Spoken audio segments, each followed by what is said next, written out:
Okay, looking at the 2008 question, number 4. This is a pretty tough question. It involves an interface, something that's no longer tested. So just recall, I've talked a little bit about which questions are, I guess, more important to us than others.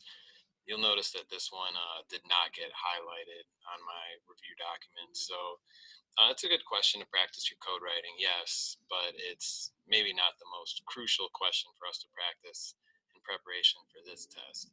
So I've got the directions highlighted here. Okay, a checker is an interface, which we don't learn that anymore. It's pure abstract. So that has nothing to do with 2020 modifications. This is just all AP CSA tests going forward do not involve interfaces.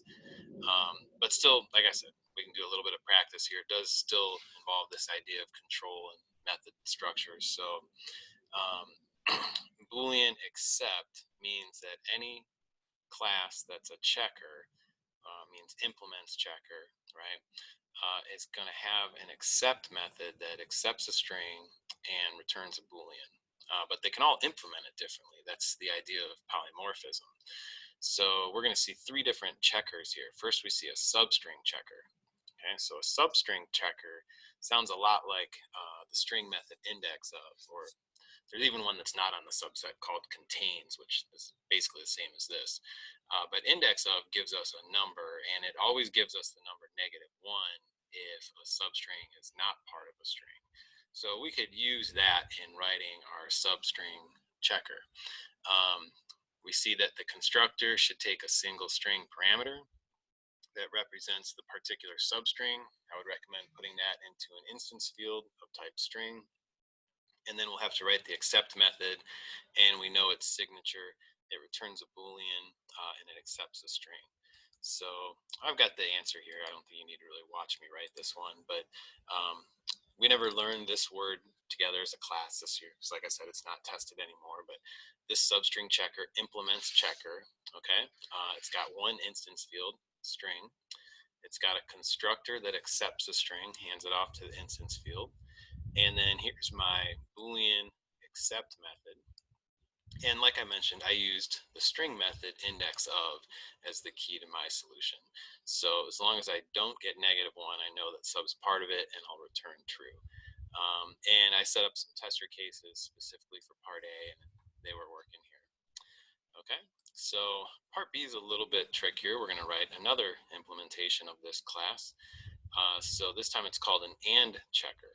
An AND checker accepts 2 checker objects.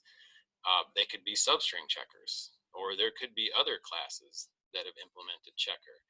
The one thing we know is that any class that implements checker is guaranteed to have an accept method that takes a string and returns a Boolean.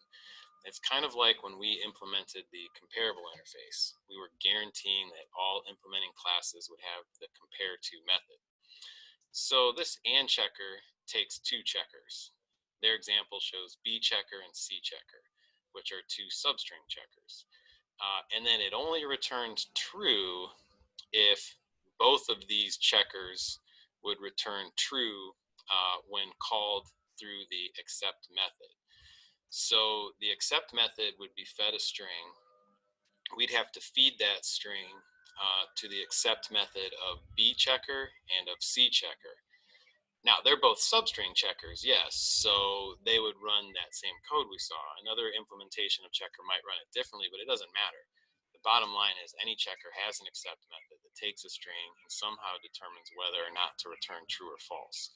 So if we called the accept method on an AND checker, like in this case both checker, that would then have to call the accept method on both of these.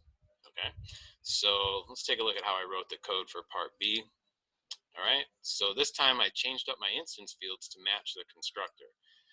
They told us that this class has to accept 2 checker objects. So in my constructor, I gave it specifically a checker I called C1 and a checker I called C2.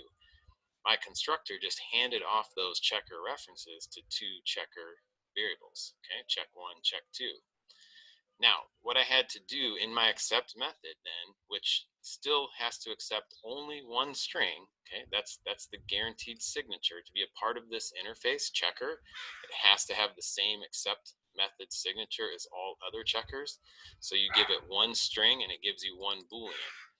This method determines true if that string passes the accept method of both check references that belong to this AND checker.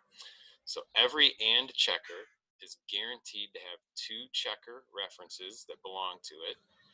Each one would have its own implementation of the accept method, and then we'd run it on each, and if they both come back true, then we're good. Okay. All right. And then it had a tricky part C called, well, it's a little tricky. They give you information on something called a not checker. Your goal is not to write this class. We just have to assume that somebody else has written it and it works as intended. And like the name implies, it's basically just reverse the rules. So it's going to return true if a typical checker would have returned false, and false if it would have returned true. It's always going to do the opposite. I'm outside today, so you might hear some crows and dogs barking. Okay. But anyway, we're going to take one checker and hand it to the not checker. I think that's really important to understand this constructor, okay? And then down here, it says that they want us to make our own checker. It could be any type of checker. Like I said, it does not have to be a not checker. They're just telling us in our arsenal now, we have substring checkers, we have and checkers, and we have not checkers. So we have three types of checkers available to us, okay?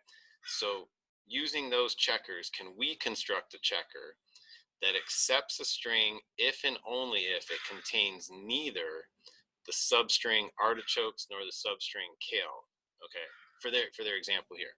So they've got a checker that's a substring checker of artichokes, and a K checker is a substring checker of kale. We want this to come back true only if we get the opposite of A and at the same time the opposite of B. Okay, so think like I'm using A and B as kind of shorthand here for A checker and K checker. So what does that translate to? That means we need an and checker, right? Because see, we're going to union two types of checkers, and we're going to union two not checkers together. Okay, so the way that I'm going to construct this checker is I'm going to construct a new and checker. Remember, an and checker is constructed of two checkers. I'm going to choose to construct my and checker of two not checkers. Okay, and then that should give me a perfect translation of what they're asking for here. So the tester class was a little clunky here because you had to do this within the main method. So I went in here already and I uncommented some things. You might see on the replit code I shared with you that you're going to have to uncomment a few things. I think I may have forgotten a semicolon. I'll try to go back and put that in, but if not, you may have to put that in. But anyway, here's the line of code that I wrote, okay? We've already declared checker, yummy checker's existence. We've already declared a K checker, which is a substring checker for kale. And earlier in the problem, I probably should have noted this a little bit better too, but we had already declared an A checker that's looking for a substring with artichokes. So again, what I did was just like I said in those notes was I constructed a new and checker, okay, unioned of two not checkers. So those not checkers are only going to tell me true if I don't have kale and if I don't have artichokes. And then what's going to happen is I'm going to put them together. So the only way I can get true is if I get essentially a false on the other two, which become two trues. And so if you can see, I ran the same test cases that were in the directions, same exact three, chocolate, truffles, kale is great, yuck, artichokes, and kale. And, here, neither word was present, so my code returned true. Here, one of the two words was present in the string, and that's all it takes is so we do get false. If either is present, okay, because they have to be neither present, and then here in the last case, they're both there. You know, I bet some of you may initially write an answer that misses that middle case. So, you know, go back and read that Boolean statement again very carefully, and I think, you know, you can figure it out. All right, so hope this video helped you, and if you don't know, now you know.